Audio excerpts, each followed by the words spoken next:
Morning and welcome to Morning After LSU. I am Brandon. We're going to talk LSU versus Alabama.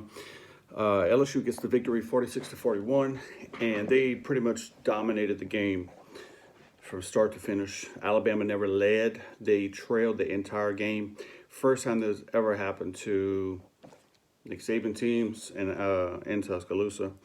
I believe they had a streak of 31 straight home game victories, and I think 45 of 46 last home games they've won. So, the odds in history was kind of against LSU in that regard. But, when people want to bring up stats from the past, I always say leave it in the past because this is a different Alabama team. This is a different LSU team. Hell, it's different coaching coaching staffs from just a few years ago. So things change every year. Situations change every year. Opportunities change every year. So it's nice to talk about the 0-8 last 8 years they've been beating us. And I want to say at least two of those games, LSU had that game won and lost it in the fourth quarter, if we're talking about history, but we're talking about last night.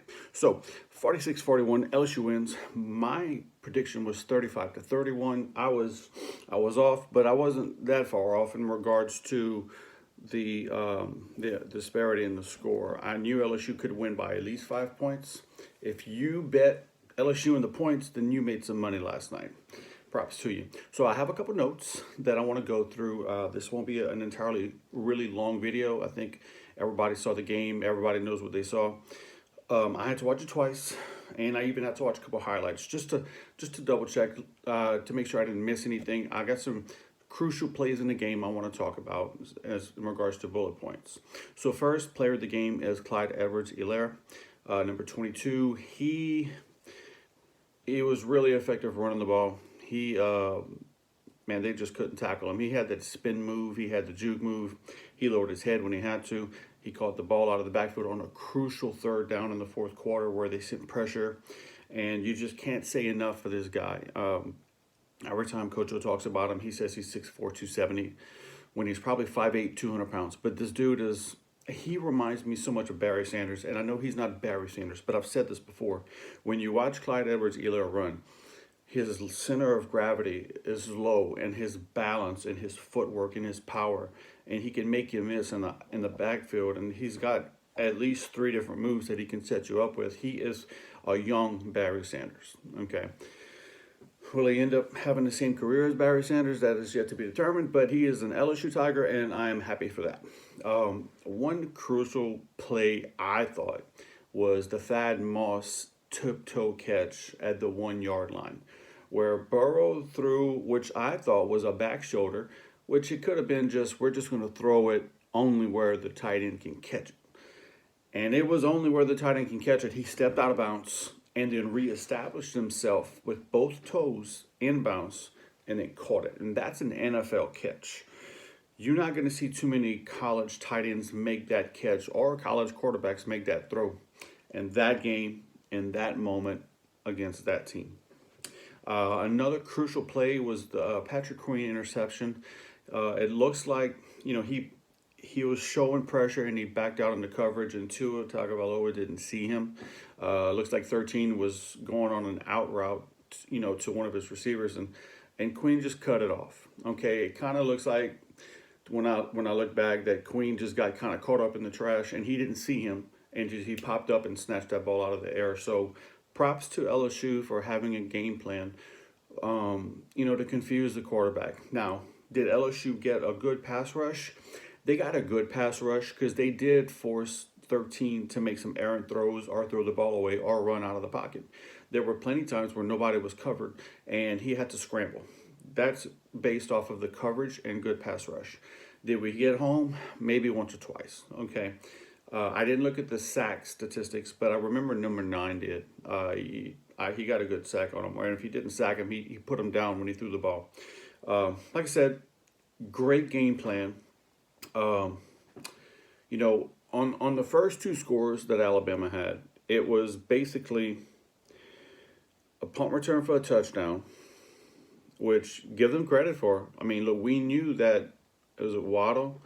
He's a burner. I mean, he's fast. If you get him in the open field, it's 6 every time. Um, and the other touchdown, they got they got 24. They got Stingley on a quick count. I mean, Stingley looked to the sideline and they just snapped the ball, and he wasn't prepared. He wasn't ready. You can call it a freshman mistake, but it probably could have happened to anybody. So, props to Alabama. All it was a deep route. It's not like he stood there in the pocket and dinked and dunked and earned it down the field. He just threw a prayer because he knew his wide receiver had his guy beat. But a score is a score nonetheless. So props to them on their first 2 scores. When I saw that, I said, okay, these are fluke plays. You can't live and die on big plays because that's not the game of football. And it showed last night. Alabama might have had 2 or 3 drives the entire game where they actually went down and they've earned it without these big plays. I think the LSU defensive game plan was to keep everything in front of them, not get beat deep, and just tackle. That was kind of Auburn's game plan against LSU, and it worked for the most part.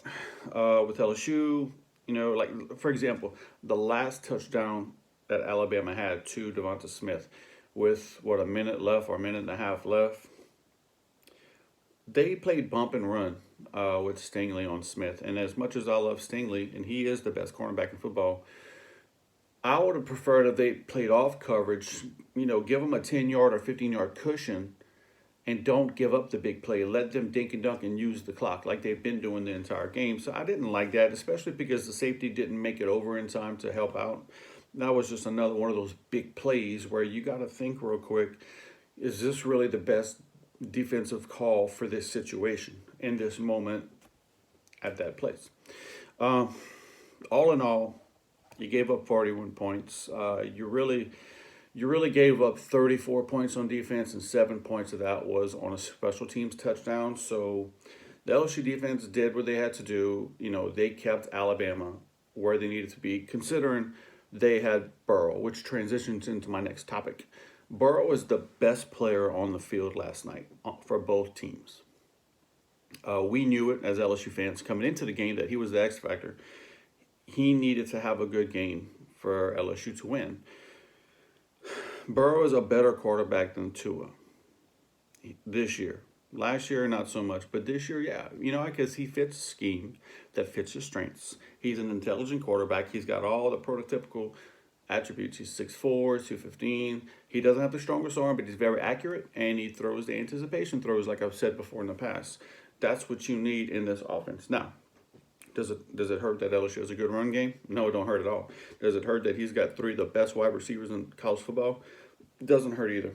Does it hurt that he's got the best tight end in football? That doesn't hurt either. He's got weapons. But you can put a lesser talented quarterback in the same system and it won't be as effective. So when I saw Burrow last night, I feel like he was going to win the Heisman based off of what he's done against Texas, Auburn, and Florida, and the rest of the teams he played. But, I want to say, if you want to say Burrow's Heisman moment last night was the pull on the last drive, or second to last drive, whenever, it was just a zone read.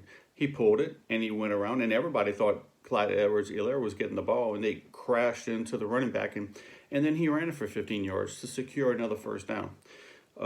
If you want to say that was his Heisman moment, that was probably the most securing play to secure victory. Even though Alabama scored late, it wasn't enough because they didn't get the onside kick, and the rest is history. But I'll still say Burrow was the best player on the field for both teams yesterday. You got to give credit to pass protection for LSU because Bama was sending some nickel blitzes, some dog blitzes. There was zone blitzing, and they were also sending linebackers off the edges. They did have a nice pressure package where they shoved one of their linebackers up the A gap, and he was unblocked. And Burrow dumped it off to Helaire, and he made the play and got the first down. Other than that leak, and I know that the left tackle, Sadiq Charles, missed on a pressure package. I think they sent the nickel back, and that's whenever Burrow fumbled the ball. They picked it up. It looked like an INT, but I think they called it a fumble. There was probably 2 or 3 plays that were, okay, we knew this was going to happen. We just got to go to the next play. But for the most part, man, the O-line played good. They ran block really well. They passed pro pretty well. You did just enough to win. And look, I got to give credit to Alabama for the third quarter. It looks like Alabama won the third quarter. Najee Harris had an excellent game in the third quarter. This was their answer. Like when I saw Alabama win the third quarter, to me, that was their answer. Like that was their blow. That was their haymaker. That was Alabama saying, okay, y'all kicked our ass the first half. Now it's our turn. Now, what did LSU do? LSU took that blow and they gave another blow back to Alabama. See, I said this before. LSU's been battle tested. Alabama hasn't been battle tested this year. Alabama hasn't been punched in the gut, and had to make a decision. LSU has against Texas. They did against Florida, and they did against Auburn. They played competition, and that there's a lot to be said for scheduling tougher teams rather than Duke, if you know what I mean. So it seems like Alabama they were unprepared. Their first quarter, Tua decides to run it and he fumbles. I'm not going to give LSU credit for that. That's 13. That's on him. But that was a nice gift for LSU. And then when they went to punt the ball, P. Ryan, their punter, it hit him in the face mask and when does that ever happen? So when I saw those two plays, I kind of thought those were two swing plays in the game. I said, okay, they're giving LSU a gift, right, when Tua fumbled. And then they're giving LSU a gift with field position when they basically juggled the punt and got sacked. So you're giving two gifts to LSU. You don't give those gifts to LSU and Burrow because they will make you pay. And they did. We were up 10-0 after that. And Alabama was just playing catch up the rest of the game, and they had no idea how to do that. And I think it rattled them. It rattled the coaching staff. I didn't think they expected that. They've never seen a team like LSU this year. And everyone could say, oh, but they played Clemson last year. That was last year's team. Half them boys in the NFL now. Okay, and attrition had taken over Alabama's football team this year through injury and the draft.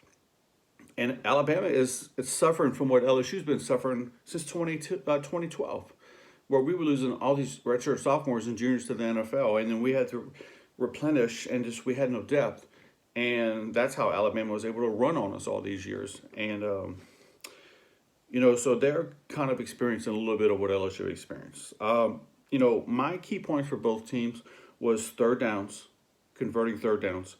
Whoever can get off the field on third down, is a win for the defense. It's almost like a turnover. If you can convert third downs, you're going to win. I don't know the exact statistics on third downs, but LSU converted their third downs. Turnovers. LSU turned the ball over once. I believe Bama turned it over three times. To a fumble, to a throw pick, and then their punter whiffed the punt, and we sacked him. So that's a turnover. So if those are the only ones that I can remember, excuse me, all right, my phone's going off.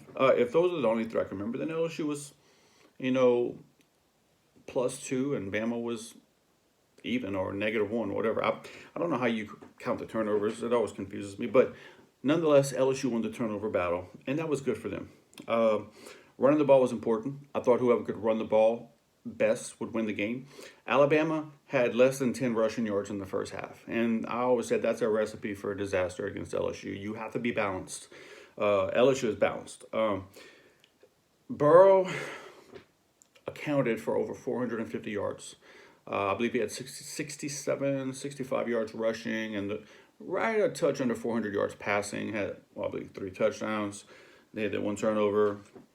Tua threw for over 400 yards. But, and then Harris, the running back for Alabama, he rushed for, oh, God, I should have wrote this down, but he probably rushed well over 160, 170 yards. He was balling out, and he owned that third quarter. If there was any vintage Alabama moments, it was the third quarter because they ran the ball. In the first 2 quarters, Alabama tried to run at LSU in the middle. They couldn't. They just couldn't. Shelvin was taking over that D-line. You could not. They were clogging the middle. You just couldn't do it. They were getting perimeter runs with the jet sweeps, and that was their only option. Now, they made some adjustments, and they were able to run the ball at will against LSU in the third quarter, so give them credit for that. All in all, hell of a game, hell of a fight. I'm glad LSU got the victory. We knew, as LSU fans, after the Texas game, that this offense would beat this Alabama team this year. Now, they come to Baton Rouge next year. We have no idea who our quarterback's going to be next year. Everyone thinks it's Miles Brennan. I'm hearing rumblings that the Houston transfer King is looking at LSU. If he does and he decides to come to LSU, I'm afraid Brennan might transfer. That's another conversation for another day. If we do have Miles Brennan, I wouldn't expect him to play as well as Joe Burrow, because Joe Burrow is an anomaly. He's one of these once in 10-year quarterbacks. He's breaking all the records. He's undefeated. He's going to be the first quarterback in the first round this year. I don't know if he's going to get picked before Chase Young, because Chase Young is probably the best player in college football when it comes to draft eligible players.